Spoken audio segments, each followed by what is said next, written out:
እንዴት ናችሁ? ሁላችሁንም በጌታ ስም ሰላም እላችኋለሁ። ዛሬ ደግሞ ምንድነው ይዤ የመጣሁት በኮሜንት ላይ ብዙ ልጆች እንደጻፋችሁልኝ አይቻለሁ እና ምንድነው ዛሬ ይዤላችሁ የመጣሁት ምንድነው ከየትኛውም ሱስ ነፃ ለመውጣት ምን ማድረግ አለብን? ብዙ ጊዜ ሞክሬያለሁ። ብዙ ጊዜ ከዚህ ሱስ ነፃ ለመውጣት ሞክሬያለሁ፣ ጥሬያለሁ፣ ደግሞ ሞክሬያለሁ ግን አልተሳካልኝም። ስለዚህ ያው ምን ማድረግ አለብኝ የሚለውን ነገር ብላችሁ እንደጠየቃችሁኝ አውቃለሁ እና ብዙ ሰዎች አሁን ብዙ ወጣቶች በሱስ ውስጥ ተዘፍቆ ነው ያሉት። እናንተ እኛውን ቪዲዮ የምትመለከቱላችሁም ላይመለከታችሁ ይችላል፣ ግን ሱስ በጣም ትልቅና ትንሽ በመባል ይከፈላል እና ሁሉም ግን ሱስ ነው እና ሱስ ማለት መጥፎ ልማድ ነውና ምን ማድረግ አለብኝ የሚለውን ነገር ቪዲዮ በትክክል የምትመለከቱ ከሆነ እኔ አምናለሁ ህይወታችሁ ይቀየራል። ከገባችሁበት ከየትኛውም ሱስ ነፃ መውጣት ትችላላችሁ ብዬ አምናለሁ። እሺ የመጀመሪያው ከሱስ ነፃ ለመውጣት የሚያስፈልገን ነገር ሱስን ማወቅ ነው። ሱስ ማለት ምን ማለት ነው? ስለ ሱስ ትንሽ መረጃ ልስጣችሁ። ሱስ ማለት በጣም ልማድ ሲሆን ሱስ ማለት ልማድ ሲሆን ያም ደግሞ መጥፎ ልማድ ነው እና ሱስ ማለት መጥፎ ልማድ ማለት ነው እና ልማድ በሁለት ይከፈላል። ጥሩ ልማድና መጥፎ ልማድ በመባል መጥፎ ልማድ ክፋቱ ምንድነው? ለመልመድ በጣም ቀላል ነው፣ ለመውጣት ግን በጣም ከባድ ነው እና ደግሞ ጥሩ ልማድ ደግሞ ምንድነው ብትሉ ለመልመድ በጣም ቀላል ነው፣ ከባድ ነው፣ ለመተው ደግሞ በጣም ቀላል ነው እና ሱስ ውስጥ ገብቼ መውጣት አልቻልኩም ማለት በጣም ኖርማል ነው። ለምን ብትሉ ሱስ መጥፎ ልማድ ሲሆን ያም ደግሞ በጣም ለመልመድ በጣም ቀላል ነው እና በተለያየ አጋጣሚ በዛ ነገር ውስጥ ገብታችሁ ይችላል እና በጣም ለመልመድ በጣም ቀላል ነው፣ ነገር ግን ለመውጣት በጣም ከባድ ነው እና ለመውጣት በጣም ከባድ ስለሆነ ነው መውጣት ያልቻላችሁት ማለት ነው። ስለ ሱስ እንደዚህ ከተረዳን ሱስ እንዴት ይፈጠራል የሚለውን ነገር ልንገራችሁ። ሱስ የሚፈጠረው መጀመሪያ ሐሳብ ነበር። ሱስ ማለት ነው መጀመሪያ የሆነ ሳታስቡት አስባችሁታል ማለት ነው። ከዛም በኋላ ድርጊት ሆነ፣ ከዛም በኋላ ደግሞ ልማድ ሆነ፣ ከዛም በኋላ ደግሞ ምን ሆነ? ባህሪያችሁ ሆነ። አንዳንድ ሱስ ውስጥ ያሉ ሰዎች ምንድናቸው? ልክ እንደ ስድስተኛው ሴንስ ኦርጋናቸው ነው። ላይክ 5 ሴንስ ኦርጋኖች አሉ፣ አይን፣ አፍንጫ፣ ጆሮ፣ ምላስ። ከነዚህ ተለይተን መውደዳችን እና ሌላኛው ቅጥያ እንደ ኦርጋን ይሆናል እና ያ ደግሞ ምንድነው? ባህሪያችን ውስጥ እስከ መቀላቀል ድረስ እና ያንን መቀየር ከባድ አይደለም። ስለዚህ አሁን ከሱስ ነፃ ለመውጣት ምንጩን ካወቅን፣ ከሐሳብ እንደሚመነጭ ካወቅን ከሱስ ነፃ ለመውጣት ደግሞ ምን እናድርግ የሚለውን እንመልከት ማለት ነው። እሺ ከሐሳብ እንዴት ሱስ ተፈጠረ?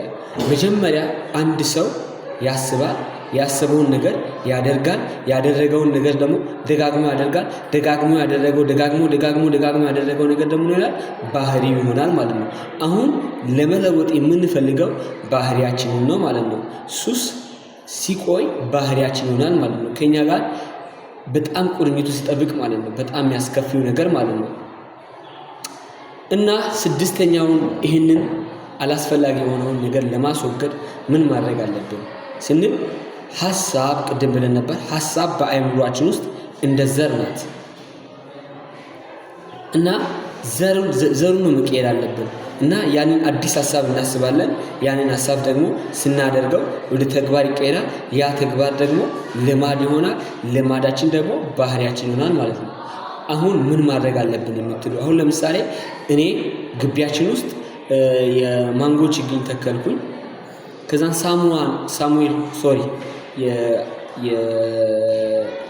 የሎሚ ችግኝ ተከልኩኝ። ሳሙኤል ያንን ችግኝ ከተከልኩ በኋላ ወደ ሌላ አገር ሄድኩ፣ ዩኒቨርሲቲ ሊበለውና ወደ ዩኒቨርሲቲ ሄድኩኝ። ሲመለስ ግን እኔ የተከልኩት ምንድነው? ሎሚ ነው። ነገር ግን ተክያለሁ ያሰብኩት ነገር ግን እዛ ጋር የበቀለው ምንድነው? ሎሚ ነው፣ ብርቱካን ነው። ስለዚህ አሁን ያንን ብርቱካን መቀየር ከፈለኩኝ ያንን ብርቱካን ወደ ሎሚ ለመቀየር ከፈለኩኝ መጀመሪያ ሎሚ የተከልኩ መስሎኝ ዘራቸው ተመሳሳይ ስለሆነ ብርቱካን ተክያለሁ። ስለዚህ ያንን ብርቱካን ወደ ሎሚ ለመቀየር ከፈለኩኝ ምንድነው ማድረግ ያለብኝ? አዲስ ዘር ወስጄ በአዲስ ቦታ መትከል ነው ያለብኝ ማለት ነው።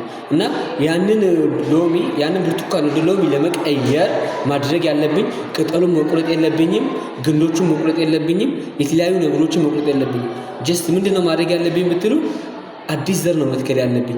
ልክ እንደዚሁ ሐሳባችንን ባህሪያችንን ለመለወጥ ማድረግ ያለብን ድርጊታችንን መቀየር ደግሞ ባህሪያችንን መቀየር እንደዚህ ነገሮችን ለማድረግ ያለብን መጀመሪያ ማድረግ ያለብን ሐሳባችንን መቀየር ነው። ልክ ሐሳብ በአእምሮአችን ውስጥ እንደ ዘር ነውና ስለዚህ አሁን ምንድነው ምን አድርግ ነው የምትሉ ካላችሁ ምንድነው ይህንን ነገር ከተረዳችሁ የምሬን ነው የምላችሁ ይህንን ነገር ከተረዳችሁ አንድ ሐሳብ አስቡ እና ስለ እግዚአብሔር ቃል ሊሆን ይችላል ስለ መልካም ውሎ ሊሆን ይችላል ወደ መልካም ቦታ ሊሆን ይችላል እና አንድ ሐሳብ አስቡ ያንን ሐሳብ ደግሞ ተግብሩትና ከዛም በኋላ መጽሐፍ ላመዱ ስለዚህ መጥፎ ልማድ የሚተካው በጥሩ ልማድ ነው። ስለዚህ አሁን መጽሐፍ ማንበብ ሊሆን ይችላል ደግሞ የተለያየ ነገር ጥሩ ሐሳብ አስቡና ከቤተሰቦቻችሁ ጋር ጊዜ ለመውሰድ ሊሆን ይችላል እና ጥሩ ሐሳብ አስቡና ያንን ሐሳብ ደግሞ ደጋግማችሁ አስቡት። ደጋግማችሁ ስታስቡት ይሆናል ያንን ሐሳብ ደግሞ በማግስቱ ደግሞ እናድርጉት ተግብሩት እና ከሐሳብ ወደ ተግባር የተወሰነ ያህል ይከብዳል። ከዛም በኋላ የተገበራችሁትን ነገር ደግሞ ቢከብዳችሁ ደጋግማችሁ ተግብሩት። ከዛም ያንን ሐሳብ ደግሞ ደጋግማችሁ ስትከብሩት ሳታውቁት ባህሪያችሁ ይሆናል ልማዳችሁ ይሆናል ማለት ነው። ልማዳችሁን ደግሞ ደጋግማችሁ ስትሞክሩት ሚናችሁ ይሆናል ማለት ነው። ባህሪያችሁ ይሆናል ማለት ነው። ስለዚህ አሁን ባህሪያችሁን ደግሞ አዲስ ማንነትን ፈጠራችሁ ማለት ነው። እና በጣም አመሰግናለሁ ይሄንን ነው የሚላችሁ ማለት ነው። እና ይሄ በጣም ሲምፕል ነገር ሊመስላችሁ ይችላል። ነገር ግን ይሄንን ነገር በማድረጋችሁ እርግጠኛ ነኝ በህይወታችሁ ላይ ለውጥ እንደምታዩ ማለት ነው። እና መጽሐፍ ቅዱስ ሲናገር ይላል ሰው በልቡ እንዳሰበው ነው። ሰው ለካ ከማጨሱ በፊት በልቡ አጭሶ ነበር። ሰው ከመቃሙ በፊት በልቡ ቆሞ ነበር። ሰው ከመጠጣቱ በፊት ድሪንክ ሱስ ያለባቸው ሰዎች ድሪንክ ሱስ ከመጠጣታቸው በፊት በልባቸው ጠጥተው ነበር ማለት ነው። ስለዚህ ከዛ ነገር ነፃ ለመውጣት ማድረግ ያለባችሁ ምንድነው? ያንን ነገር ደጋግማችሁ ማድረግ፣ አዲስ ሐሳብ እግዚአብሔርን ቃል ማሰብ። እናም ደግሞ ውላችሁ በጣም ይወስናል። ከእግዚአብሔር ሰዎች ጋር ወደ ቤተክርስቲያን ከሚሄዱ ሰዎች ጋር ከተለያዩ ሰዎች ጋር መዋላችሁን አትዘንጉ። ብቻችሁን ደግሞ አትዙሩ። በክፉ ቦታ ግን መቼም በሆነ እንዳትውሉ። ምክንያቱም ንብና ዝንብ ነበሩ። ከየት ነው መጪው ሲባል ንብ እንደዚህ ከሆነ ቦታ ከሽንት ቤት ቆሻሻ ካለበት ቦታ እንደዚህ ሄድኩኝ፣ በስተግራ ታጠፍኩኝ። ከዛም በኋላ ቆሻሻ መጣያ ነበር። በቆሻሻ መጣያ ውስጥ ደግሞ የሚወጣ ደግሞ ቱቦ ነበር። እንደዛ አለች። ከዛም በኋላ ምን ይዘሽ መጣሽ ሲባል ቆሻሻ ነገር ይዤ መጣለች። ንብ ደግሞ የት ነው አልሽው ሲባል እንዲህ አለች፣ እኔ ዋልኩት አለች አበባ ያለበት ቦታ ደግሞ ወፍጮ ቤት በጣም የሚጣፍጡ ፖለኖች ያሉበት ቦታ በጣም ያማምሩ አበባዎች ሮዝ አበባዎች የሚተከሉበት ቦታ ደግሞ አበባ ፋብሪካ ነበር። በሱ ጋር ደግሞ ማሳ ነበር። በማሳው ጋር ደግሞ የፓፓያ አበባዎች ነበሩ። እነሱን ቀሰምኩኝ። ከዛም በኋላ ደግሞ ሲመለስ ደግሞ የማንጎ እንትኖች ነበሩ። ከዛም በኋላ ተመለስኩ። ከዛም በኋላ እንደዚህ ብቻ ግን አበባ የሚያምር ቦታ፣ ውብ ቦታ፣ አረንጓዴ ስፍራ እንደዚህ አይነት ቦታ ነበሩ ያልኩታለች። ስለዚህ ምን ይዘሽ መጣች ሲባል ማር ይዛ መጣች።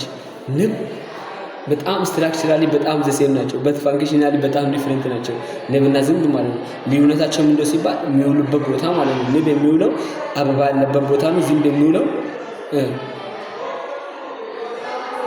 የሚውለው ደግሞ ቆሻሻ ያለበት ቦታ ነው። ስለዚህ አሁን ንጹህ የሆነ የሚበላ ነገር እና ማር በጣም የማይበላሽ ነገር ምግብ ስቴብል ምግብ ምንድነው ብትሉ ማር ነው በምድር ላይ ማለት ነው። እኛም በምንኖርበት ኤሪዝ ላይ ማለት ነው። በጣም አሁን እናንተ ካበሰላችሁት ምግብ በላይ ለረጅም ጊዜ መቆየት የሚችለው ማር ነው። ግን ያ ነገር ከየት ነው የመጣው ብትሉ አበባ ካለበት ቦታ መልካም ከሆነ ስፍራ ላይ ነው። እና መልካም ስፍራ ላይ ደግሞ ከእናንተ አልፎ ሌሎች የሚቆረስ ህይወት እንዲኖራችሁ ከፈለጋችሁ መልካም ቦታ ስፍራ ላይ የሚነበብበት ስፍራ ላይ የሚጸለይበት ስፍራ ላይ ደግሞ የሚጸለይበት ስፍራ ላይ ይችላል። የምትማሩበት ስፍራ ላይ የምታነቡበት ጓደኛችሁ ጋር ሪሌሽንሺፕ ራሱ በቃ ኖርማል የሆነበት ቦታ ላይ ብትሉ መልካም ነው። ለምን ብትሉ እናንተ ደግሞ መልካም ቦታ ላይ ከዋላችሁ ደግሞ ለብዙ ጊዜ የሚቆይ የሚተርፍ ነገር ማምረት ትችላላችሁ ማለት ነው።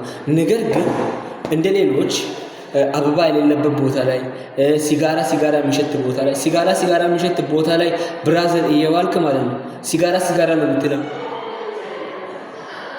ሲያታመጣም ራሱ ማትስ ቢሆን ራሱ ማለት እና ሲጋራ የሚልበት ቦታ ላይ ይውለ ምንም አዲስ ነገር የምታመጣው ነገር የለም። ጫት የሚቃምበት ቦታው ላይ ምንም ህይወቴ ላይ የምታመጣው ነገር የለም። ትንጫጫለህ እንጂ ጫት ቦታው ላይ ምንም የምታመጣው ነገር የለም።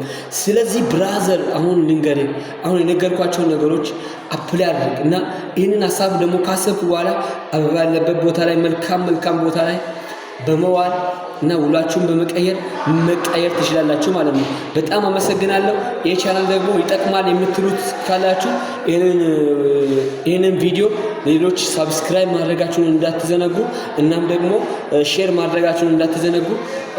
ሀሳብ አስተያየት ኮሜንት ካላችሁ ደግሞ በታች በኮሜንት ሴክሽኑ ላይ መጻፍ ትችላላችሁ። በጣም አመሰግናለሁ።